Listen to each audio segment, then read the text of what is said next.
Evo, veliki pozdrav svima. A, vidim u chatu da mogu i ja započeti sa svojim predavanjem danas. Evo, samo trenutak. Ovako ćemo za početak da vas sve još jednom pozdravim. Nadam se da me dobro čujete. Malo ću ja pojačati i zvučnik.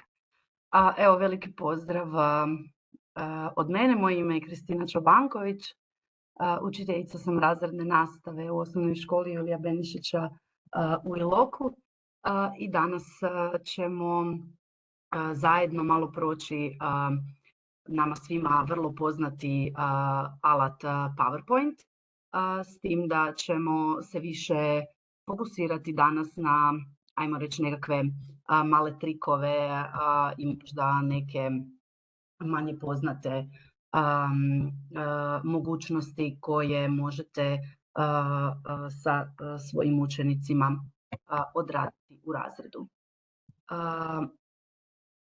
Ja ću samo na tren vidjeti mogu li otvoriti i chat. Mogu, da mi stoji sa strane pa da vidim ukoliko imate pitanja, ukoliko me ne čujete ili slično, pa da mogu na vrijeme reagirati. Ja vas molim, eto, ukoliko bude bilo kakvih smetnji, da slobodno u chat napišete.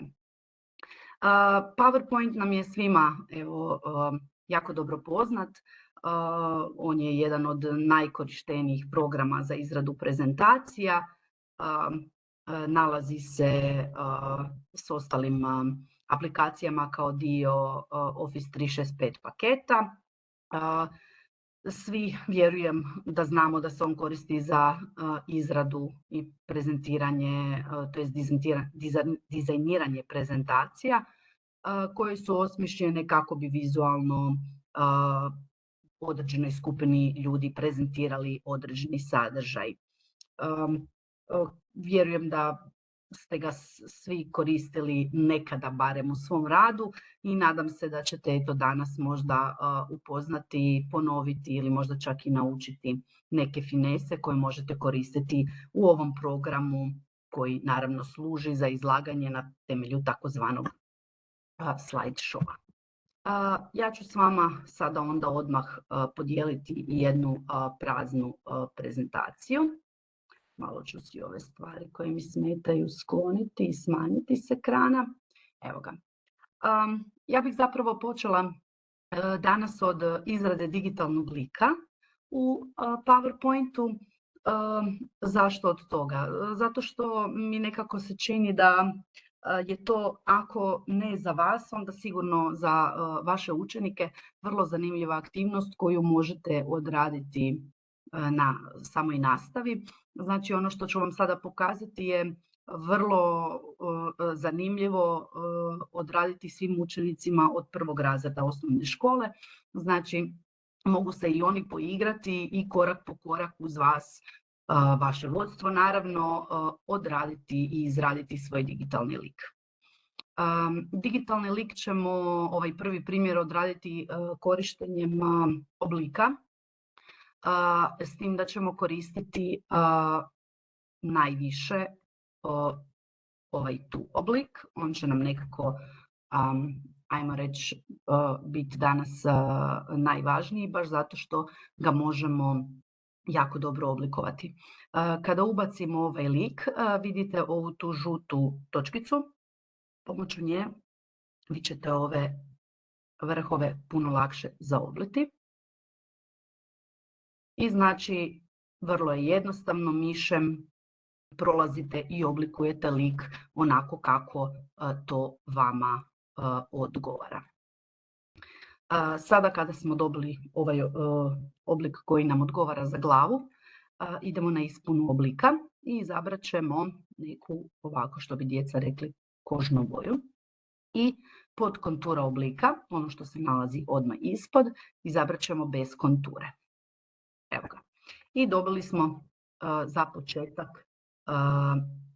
glavu našeg lika. Našem liku željeli bismo dodati i kosu, pa ćemo ovako ponovno izabrati jedan oblik, krug, Obojat ćemo krug, ajmo ovako neku smeđu boju.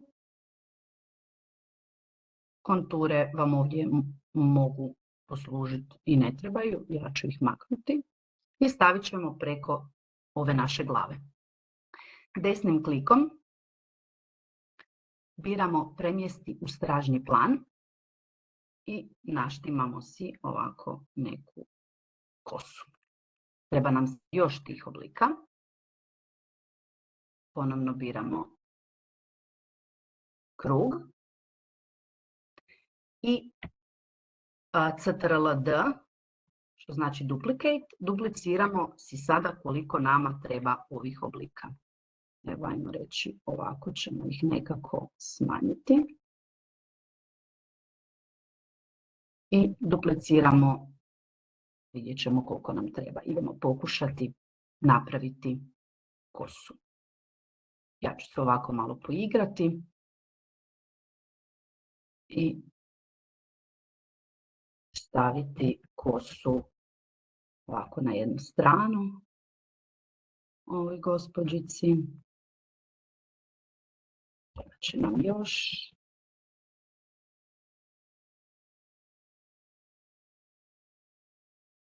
Znači, sve što danas koristimo je apsolutno besplatno.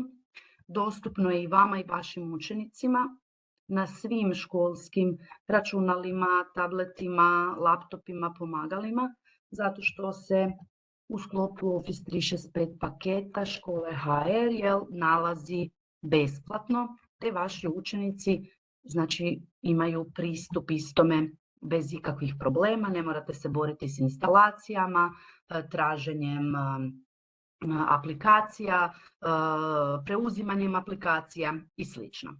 I kažem, zato sam izabrala ovaj digitalni lik od oblika, zato što stvarno učenicima od prvog razreda osnovne škole je vrlo jednostavno za rukovati. Ova naša generacija je jako digitalno pismena i zašto onda ih ne bismo i mi usmjeravali pa da tu svoju pismenost i razvijaju i koriste na neke, ajmo reći, zanimljive načine. Evo ga, mi smo našem avataru, ajmo tako reći, napravili sada glavu, napravili smo joj kosu, no to su sve sad zasebni oblici ispremještani onako kako smo mi odlučili. Ono što bi sada trebalo učiniti je označiti sve to što smo koristili i vidite sad koliko tu ima oblika. Desni klik, grupiraj i to nam je sada, vidite, jedna sličica koju možemo pomicati, uređivati, smanjivati, povećavati i sl. Ukoliko sam vam prebrzao, ukoliko možda netko želi raditi istovremeno sa mnom, slobodno napišite u chatu da nešto ponovim, da usporim i slično. A ukoliko samo gledate, naravno, onda kad dobijete snimku moći ćete i polako smišljati i osmišljavati svoj digitalni lik prateći istu. Idemo dodati našem digitalnom liku i oči. Znači, CTRL-D nam kopira, znači, duplicate. Ono što smo napravili, to nam uvelike olakšava puno toga. Evo, možemo joj ostaviti plave oči. Idemo joj napraviti i uši. Stavit ćemo joj jednu ovako.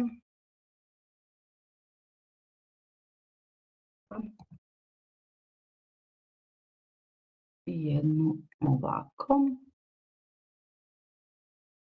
Recimo. Evo ga. Opet to grupiramo da možemo lakše prenositi. I evo nama uha. S tim da ovako nam naravno ne odgovara, ponovno idemo desni klik i premještamo u stražnji plan.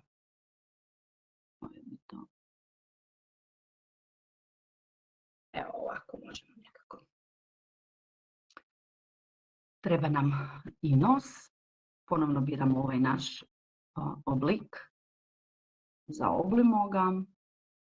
Smanjimo. Maknut ćemo konturu. I dobili smo nos, s tim da nam ovo ne odgovara jer se uopće ne vidi, stavit ćemo ovako malo tamnije. Evo ga. Sada nam trebaju usta. Idemo se ovako malo poigrati.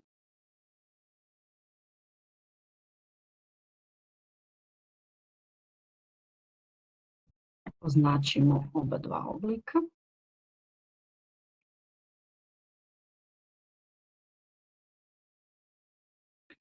Malo mi smeta ovaj tu. Samo da vidim kako bi ja mogla maknuti. Ja gore imam ovu traku da mogu šerati, mutati i slično i chat. Pa mi to malo smeta dok radim. Pa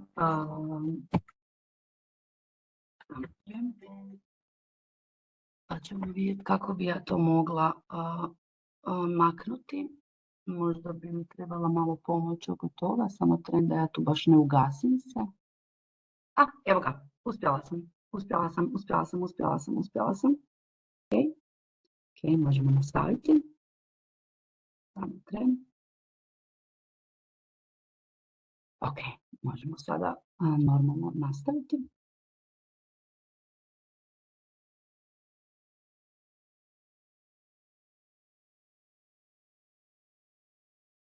Sada će mi se valjda pokazati format kad ovo tu maknem. Ovo smo označili. Oblikovanje, evo ga, sad mogu doći do njega. Znači, označite oba dva lika koja ste izabrali. Idemo na oblikovanje. Vi najvjerovatnije cijelo vrijeme to meni vidite. Meni je smetalo jer mi je ovdje ovaj cijeli dio bio zatvoren. Tako da se ispričavam samo dok sam se na tren snašla. Spoji oblike i biramo ovaj tu presjek. I vidite, sada smo dobili sasvim jedan novi oblik. Tu ćemo ga ostaviti. Ispunom oblika ćemo ga obojati. I dobit ćemo sad još jedan novi oblik. Stavit ćemo ovo ovako. Ovako. I gdje su nam oblici. I dodat ćemo jedan krug.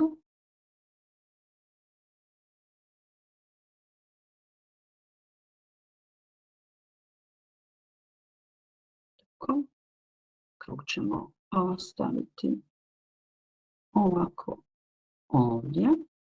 Ponovno CTRL, označimo oba dva dijela koja nam trebaju. I idemo na presjek. I dobili smo sada još jedan novi oblik koji ćemo obojati crvenim. I spojit ćemo ta dva oblika. I sad smo se zapravo malo poigrali. I dobili smo jedna, ajmo reći, zanimljiva usta. Ponovno ćemo to grupirati. Evo ga. Malo smanjiti. I staviti našem digitalnom liku. Evo ga, sad smo dobili, ajmo reći, malo zanimljivije usta, s tim da ako vam ne odgovara, idete ponovno desni klik razgrupiraj. Ja tu nisam baš sad nešto previše potrudila da to bude onako baš, evo ga, lijepo. Sad je puno ljepše. Sad ćemo ponovno grupirati. I evo ga, sad smo, znači, korištenjem tih nekih različitih oblika dobili jedan sasvim novi oblik koji je onako puno, ajmo reći, zanimljiviji, interesantniji djeci. Znači, jednostavno samo treba istražiti, proučiti i vidjeti na koji način spajanjem oblika možemo dobiti neke sasvim nove oblike koji nam mogu poslužiti kao dijelovi tijela ili slično. Mi ćemo našem liku sada dodati i možda naušnicu. Ajde, pošto nam se to jedno uho vidi. Ovako ćemo. Može biti ovako zeleno. Znači, ovo sad što ja radim, ovo je jednostavno ono, ajmo reći, doslovce igra. I možete si dati truda i proučavati, kliktati, dodavati što god se vama čini zanimljivo tom vašem liku. Meni je onako cilj samo pokazati vam što vi tu sve možete i napraviti, dobiti i slično. I možemo ovako staviti elipsu. Ovo je sad baš doslovce onako vama na volju što vama odgovara i kako biste vi željeli, evo da ne znam, taj lik vaš izgleda. Ono što vam je važno ukoliko želite naravno premještati i slično taj lik, važno je da svaki put znači te sve elemente koje ste imali grupirate, tako da vidite da vam se ne događaju ovakve stvari kad imate puno toga za grupirati. Zato je bolje znači dok odradite par stvari već to sve grupirati.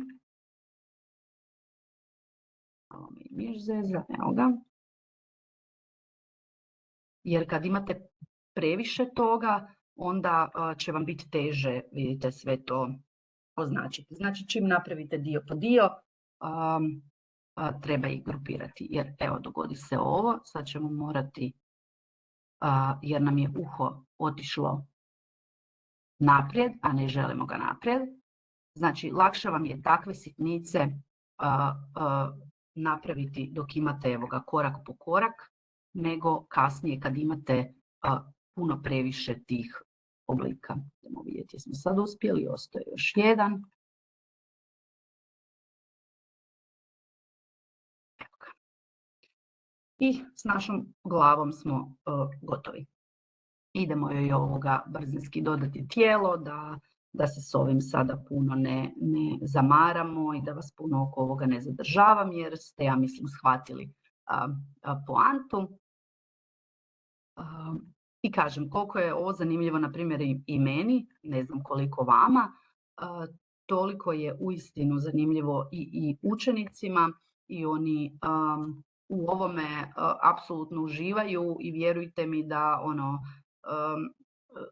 zainteresiranost je doslovce na nivou kad ovako nešto rade. A opet može biti zadatak gdje oni mogu svatko sebi napraviti svoj lik i kasnije ga koristiti za bilo što ne znam, izrađuju na nastavi, za svoje, ne znam, portfolije, za svoje mape, za zalijepiti svoje likove na svoje mape sa ispitima znanja, svoje mape, ne znam koliko ih koristite za dodatnu nastavu, dopunsku nastavu i slično. I to biti svojevrstan njihov avatar gdje oni će onako se raspoznavati još vidljivije čije je što. Ja sam s mojim učenicima ovo radila i vjerujte mi, često koristimo PowerPoint, često radimo različite aktivnosti u PowerPointu, tako da su oni tu čak i smjeli i ovakve stvari odrađuju već dosta brzo. Evo ga, naša gospođa već ima i vrati i trup.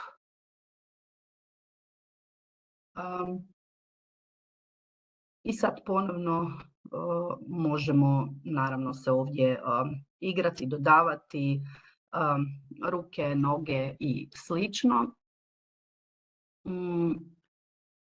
Da ja sada ne dužim, pošto ste vidjeli kako to zapravo izgleda. Ja bih vam pokazala, evo na ovom primjeru, recimo jedan gotov digitalni lik. Vidite, znači tu smo dobili već ovu Ajmo je uzeti, kopirati da je vidite bolje ovdje.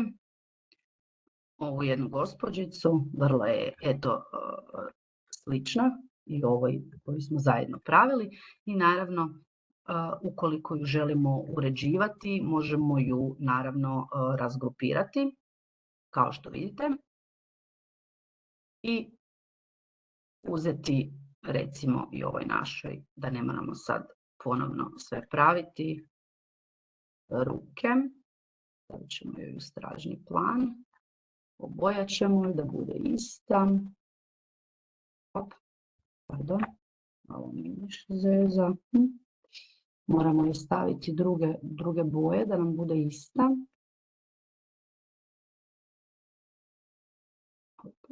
Kontura, bez konture. Tu nam je njena ruka.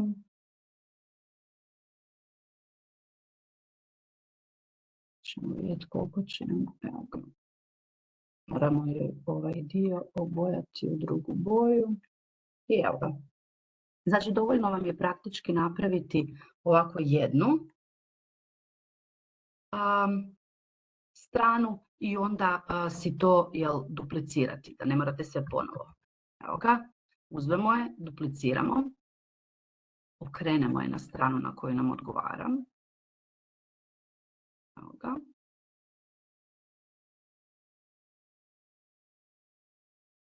Evo recimo ovako. I ovo isto tako.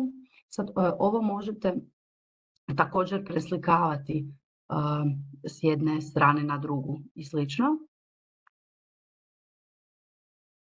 Idemo vidjeti. Znači, zrcaliti ju. Znači, ne morate raditi svaku posebno. Možete ju jednostavno ovako flipat, vidite, i zrcaliti. To sam vam htjela pokazati. Ok.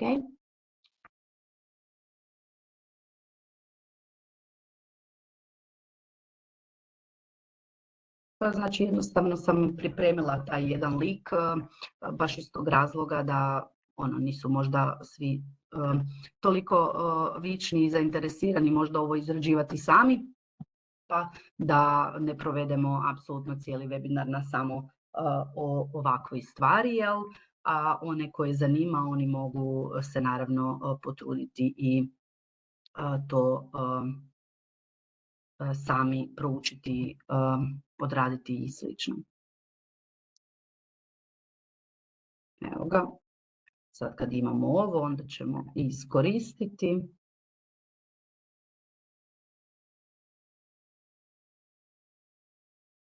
Evo ga, razgrupirali smo, pa ćemo brže taj dio odraditi. Ovaj oblik za stopalo sam vam pokazala, znači, to je za cipele, dobili smo na isti način kao i usta. Kao što ste vidjeli, biramo dva oblika, spajamo ih i tvorimo sasvim jedan oblik. I ajmo reći sad da nekako tu smo mi dobili naš lik, s tim da ono što meni sad recimo ovom liku ne odgovara i ovaj vrat izgleda čudno, pa ćemo ga staviti u prednji plan ovdje, da vidimo, da morat ću ga razgrupirati jer mi je onako njezin, taj lik nije mi nešto to prezanimljivo ovako, čudno mi izgleda, stavit ćemo u ovu boji nje. Evo ga. Onako, ljepše mi je nekako da se vidi, evo ga, kao tu ta majica, jel? Ona malo više treba ići, da nam izgleda prirodnije. Ovu ruku ćemo morati još malo izrotirati. I opet kažem, to su sad finese, mene ovo bode u oko, volim da je onako, da izgleda što vjerodostojnije i što bolje, da ne izgleda bez veze, jel? Pa evo, malo popravljam, ali mislim da ste poantu shvatili. Jel? I dobili smo sad taj naš digitalni lik. Trebamo naravno sve to grupirati i nekoliko puta provjeriti je li sve grupirano. Evo, sada smo uspjeli iz prve. Svoj digitalni lik koji odradite, a njega naravno možete desnim klikom spremati kao sliku i kad vam se spremi na željeno područje, ja ih imam nekoliko takvih, kad ga spremite imate znači PNG fotografiju koju kasnije učenici mogu printati i koristiti za što god im je potrebno. Osim digitalnog lika, željela sam vam na ovom primjeru pokazati i kako dodati tom liku neku animaciju i pozadinu. Ponajviše zato što primijetila sam kada se stavljaju pozadine u PowerPoint, ljudi najčešće da preuzmu neku fotografiju s interneta i onda je razvlače po sličici ili slideshow, onda se to mrda, onda kad miču likove i to se pomiče i slično. Tako da vrijedi ponoviti. Ukoliko želimo već staviti baš za background pozadinu neku fotografiju, idemo desni klik, oblikovanje pozadine i sad ovdje imate opcije, imate razne ispune koje vam mogu biti puno zanimljivije nego kada vi sami stavljate neke obične boje. Onda imate slikovnu ili tekstnu ispunu s uzorkom koju možete naravno birati.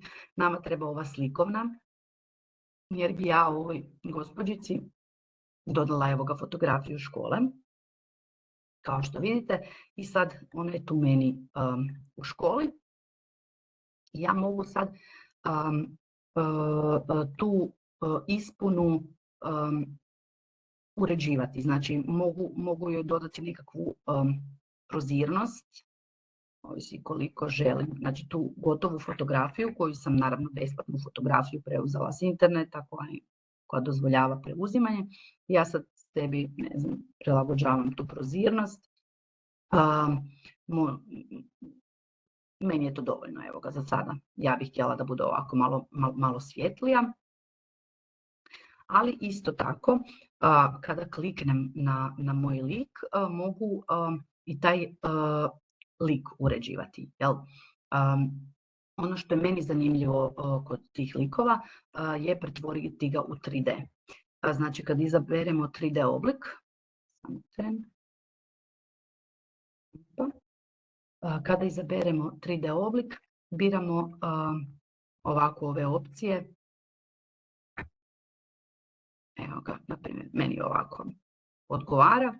I ja sam sada dobila skroz jedan meni zanimljiviji, još više oblik, avatar, digitalni lik, koji isto tako desnim klikom, znači možemo spremiti kao sliku ako nam je to zanimljivije i onda taj drugi klik koristiti.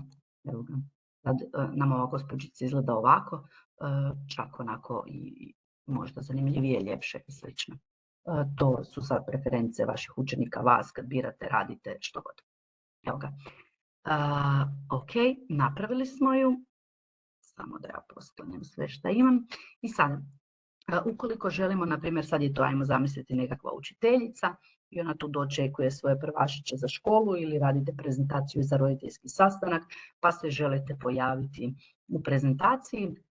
Svi znamo da pod opcijom animacije imamo različitih animacija koje možemo koristiti u svojim prezentacijama, no jedna koja je meni onako jako zanimljiva, a vrlo rijetko se koristi, je animacija putevi kretanja i ovaj prilagođeni put kretanja. Znači, svoj digitalni lik maknuli smo s prezentacije i sad biramo put kojim će naš digitalni lik doći ispred škole. Recimo, sad će ona tu stati. Dupli klik, idemo pogledati kako nam se taj lik pojavljuje. Evo ga, i ona se stvorila. Isto tako, kada označite ovu animaciju, ovdje imate trajanje i odgodu. Znači vi možete sebi usporiti taj lik koliko god vi želite. Ubrzati. Isto tako možete napraviti i odgodu. Znači da ako kliknete, ne znam, da kreće automatski ili s prethodnom nekom animacijom, možete zadati kada kreće. Znači vi se tu poigrate, stavite si, ali onako, vrlo zanimljivo, još pogotovo ako ovdje na ovu prezentaciju još dodate, umetnete kod oblika i oblačić, ne znam, pa da kad se pojavi vaš lik, ona još kaže dobar dan, dobrodošli u školu ili slično.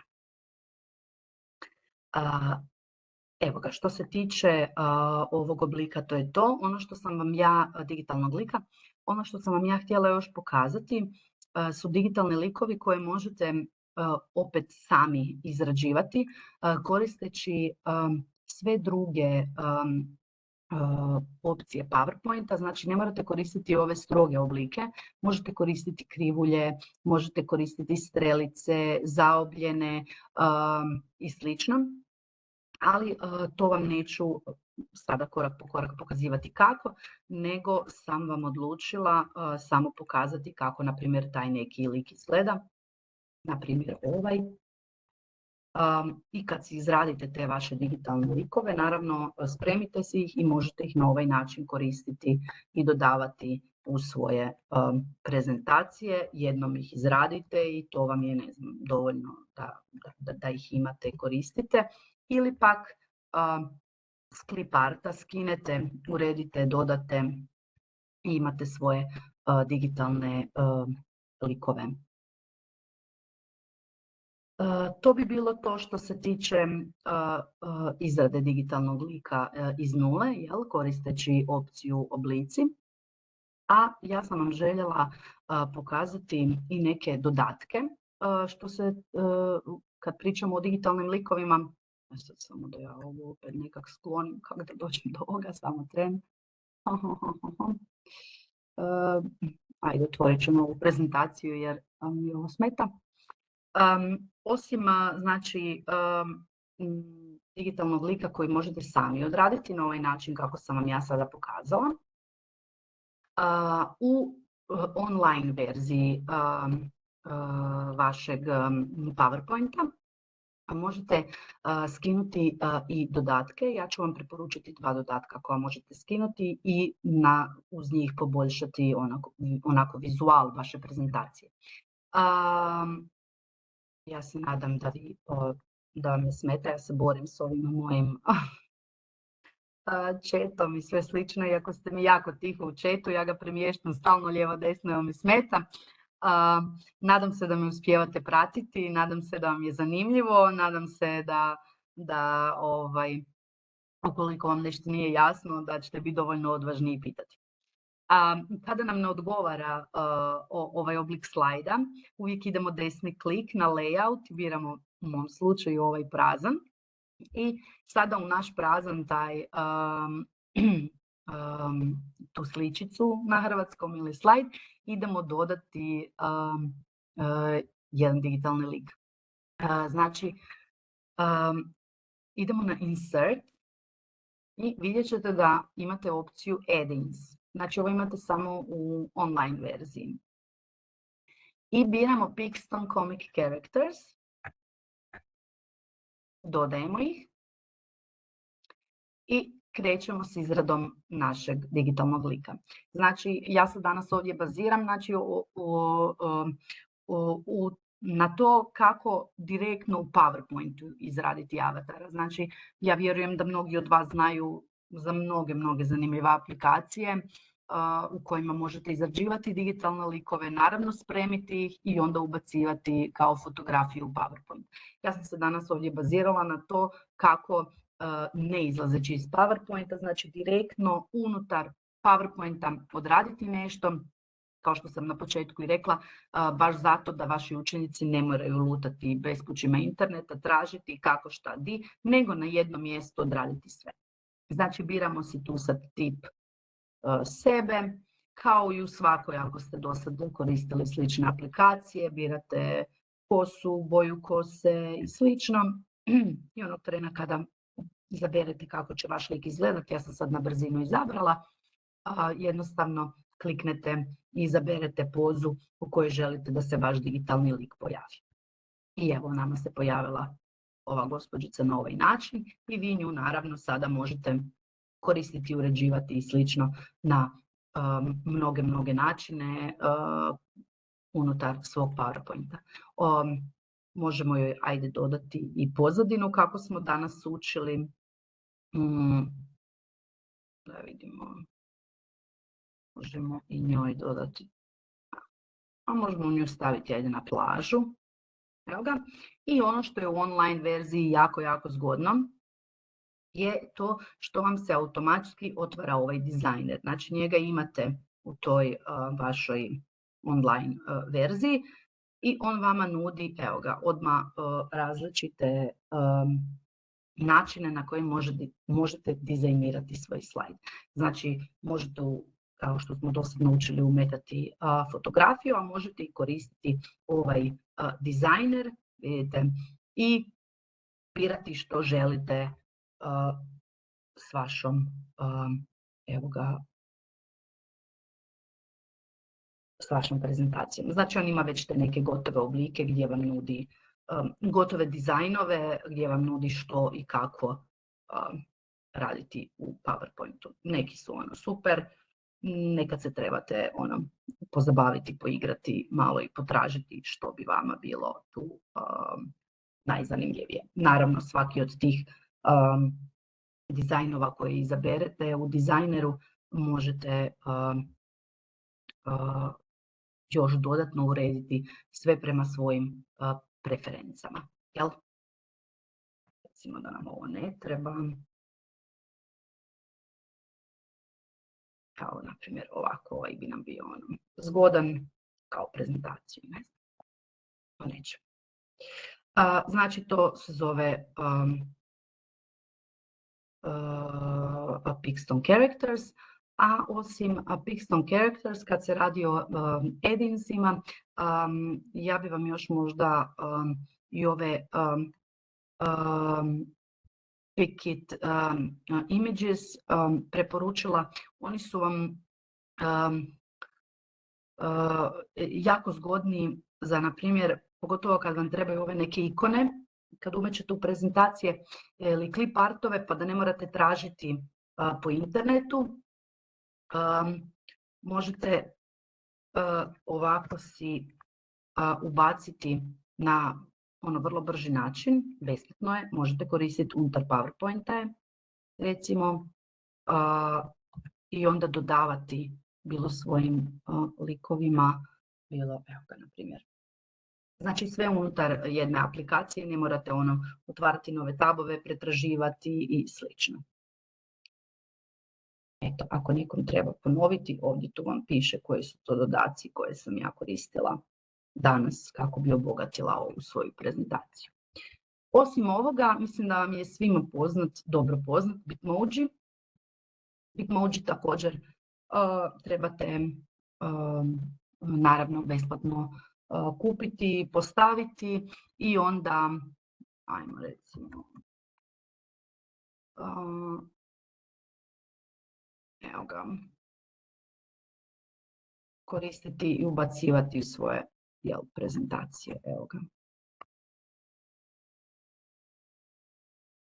To su nekako meni možda najkorišteniji, ajmo reći, dodaci u PowerPointu. To je sve što mi treba, besplatne slike i avatari. I nekako najbrže i najčešće koristim Bitmoji ili Pixton Character. Evo ga, to je to, dizajner sam vam pokazala, znači dizajner, njega imate ovdje, idete po dizajner i samo u online verziji, znači u desktop verziji ga mi trenutno nemamo. Ja sam vam željela još pokazati kad smo bili kod animacija i malo neke zanimljivije prijelaze. Sad ćemo vidjeti hoće li to meni raditi. Jer sam tu previše toga potvarala možda, ali nadam se da hoće. Znači, najčešće kada radimo prezentacije idemo na animacije i koristimo, rekla sam već, te najčešće korištene animacije, no ono što je meni jako zanimljivo i čini prezentacije strašno upečatljivima su ove tranzicije. Tranzicija koja se zove morph, nju ne znam kako vi, ja isto imam samo u online verziji, znači nemam u desktop verziji i to je tranzicija koja po meni baš onako napravi jedan wow efekt od fotografija, s tim da ono što trebam napomenuti je kada koristite morph tranziciju da trebate koristiti vector images, znači isključivo vector images. Pa sam ja tu sad na stranici Spicy Presentations pronašla te vektor fotografije već gotovih životinja i ubacila, jer naravno svaki proces da nešto odradimo, dok nađemo, skinemo, ubacimo, traje, ali sam vam samo željela pokazati kako izgleda taj morph. Znači ono što je za morph važno je da imamo vector images i da imamo prvi slajd, na njemu nemamo označen morph, a na svakom sljedećem u kojem želimo da se životinje ili ljudi pretapaju jedni u druge, moramo imati označen ovaj morph. I on nije u animacijama, nego u tranzicijama. Pa ćemo sad vidjeti kako to izgleda, nadam se uspješno. Da, evo, pojavio nam se zeko i sada vidite, on se pretvara u Medu, pa u Lane, pa u Vjevericu. Onako, jako, mislim da ćete se složiti da je ono skroz fora i da baš onako buba izgleda. Tako da nekad treba izaći malo iz te svoje komfort zone i proučiti sve te mogućnosti koje postoje da bismo te svoje prezentacije baš onako malo podigli na veću razinu. Isto tako željela sam pokazati, da vidimo gdje mi je, kada imamo na primjer od 3D oblika, kao što smo malo prije naučili u digitalnom liku, pretvorili smo ovog psa, znači sve unutar PowerPointa, jednostavno svoje sve clipartove ili ono što smo sami stvorili možemo pretvoriti u te neke 3D oblike. I imamo, na primjer, dvije najobičnije, kao što vidite, fotografije koje ne predstavljaju ništa, od njih možemo napraviti svašta. Znači od naše ograde koju možemo ili premjestiti u stražni plan, ali to je ono što sam rekla da najčešće ljudi rade, pa nije ok opcija. Vidite sad, to tu treba pol sata razmještati, namještati i slično. Znači nama to nije opcija, mi ćemo otići na oblikovanje pozadine i naći ćemo tu svoju ogradu i stavit ćemo je za pozadinu. Imamo tu našeg psa. I šta sam ja, vidite, to je sad taj 3D oblik. I šta sam ja sad htjela vama pokazati? Onom opcijom animacije gdje biramo putanju, to nam je ova tu prilagođena, možemo birati da nam taj pas prođe, dođe, napravi što god i, na primjer, umetanjem zvuka, ja imam već zvuk psa spremljen sebi, vidite ovdje, recimo da ga stavimo da kreće automatski i ne želim da mi toliko dugo laje, skratim tu koliko želim da mi laje, recimo, u redu, i stavit ćemo ok,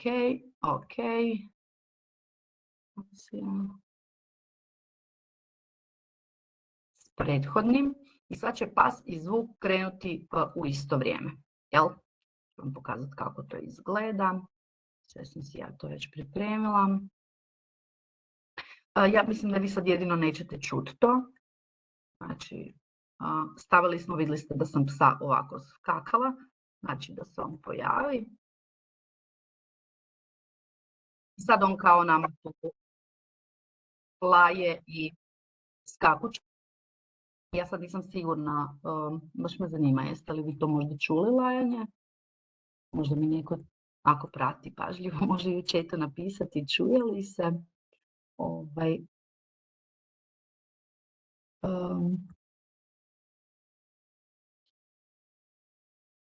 Neću, to sam i pretpostavila. Uglavnom, eto, nekako nadam se da ste shvatili poantu. Znači, od dvije najobičnije fotografije napravili smo ono u PowerPointu baš fora stvar. Ovo je taj zvuk. Ja znači kad sam upalila ili F5 ili pokreni, on dok mi skače u isto vrijeme mi i laje. Jel? Tako da, eto, zvuk ćete morati samo zamisliti, to nažalost ne možete čuti.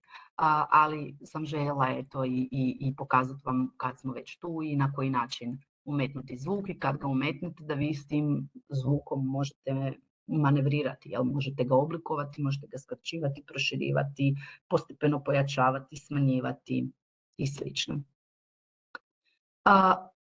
Za kraj sam vam ja željela još u PowerPointu od nekih tih, ajmo to nazvati tako reći, trikova. Možda, ja sam to danas nazvala trikovi, ali to su možda, ajmo reći, neke malo manje korištene opcije u PowerPointu, a koje definitivno bi se mogle i trebale koristiti češće, je i uklanjanje pozadine na fotografijama. Znači idemo na umetanje, umetnut ćemo jednu sliku i sad vidite, ova slika ima pozadinu, ali pošto nam je ovo bijelo, nama to toliko ni ne smeta, ali opet se vidi, jel? Idemo staviti evo ovako, malo se poigrati s ovim prijelazima, iako ne, ja bi da to bude tamnije, vidite, ovako, ja i da bude radijalno, evo ga, to su sad stvari s kojima se stvarno igrate. I sad mi imamo tu neku fotografiju, samo da još, ja se borim s ovim smanjima, ovo smeta mi, koja ima pozadinu. I znamo da na internetu postoje oni remove image i slično opcije, ali mi to sve možemo napraviti i u PowerPointu. Imamo ukloni pozadinu opciju, ali ja sam rađe htjela vam pokazati na ovom primjeru lakšu opciju. Ovo je opcija kad imate ovako stroge linije, znači idete na boju i postavi prozirnu boju, vidite dobite olovku i samo kliknete i to je to. Evo ga. Znači, full jednostavno i nestala nam je ta pozadina. Ali, što kad imamo malo kompliciraniju fotografiju? Ovo je bilo baš vrlo jednostavno. Idemo ponovno na umetanje slike, idemo uzeti ovako, ovo. I sad želimo ovdje maknuti pozadinu. Kao što vidite, tu već ima i kose i svačega, nepravilnijih oblika. I to bi sad trebalo doraditi. Idemo na ukloni pozadinu. I sad vidite, sve ovo tu što je ljubičasto, PowerPoint je prepoznao kao pozadinu. I to naravno nama ne odgovara, ali to nije sve pozadina. Ovdje vidite kako bi to izgledalo, iako nije preloše, ali označi područja za zadržavanje. I vi tu uzmete ovom olovkom i označite njemu šta sve vama treba kao pozadina. Jel?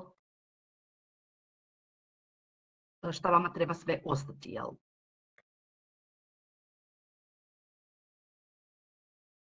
I krenete pomalo. Evo ga. Tu nam je malo, recimo, ajde kose. I samo kliknete negdje sa strane. Ok, moramo ponovo. Tu nam je još ostalo. Sam primijetila. Ta cijela majica, jel? Da vidimo sada. Evo ga. I opet smo unutar jednog besplatnog, dostupnog, vrlo korištenog alata uspjeli doskočiti i ovom problemu. Evo, što se mene tiče, ovo je bilo sve od mene za danas. Ja ću se sada probati vratiti k vama. Samo da vidim kako ću to učiniti. Probat ću ovako. Evo ga, uspjela sam.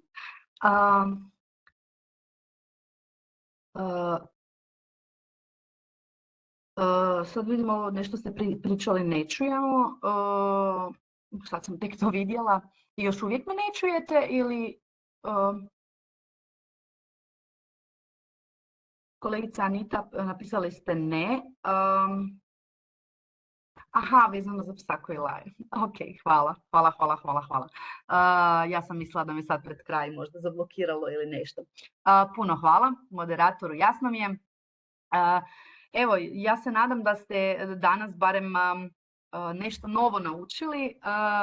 Ako ništa, nadam se da sve ono što znate ste ponovili i prisjetili ste, pa ćete se vratiti dobrom starom PowerPointu i obogatiti svoje prezentacije, jer ipak u našem poslu PowerPoint je nešto što vrlo, vrlo često koristimo, a i na našoj sferi uvijek imamo puno prezentacija koje su nam dostupne, koje možemo koristiti i hvala Bogu možemo ih uređivati, tako da na već tom nekom gotovom planu možete onako dodati nešto novo, izanimirati i slično. Ako ima bilo kakvih pitanja, evo ja ću tu biti i dalje. Ja vas sve srdačno pozdravljam, nadam se da vam je bilo ugodno, meni je bilo ugodno jako s vama i veselim se nekom novom druženju. Pozdrav!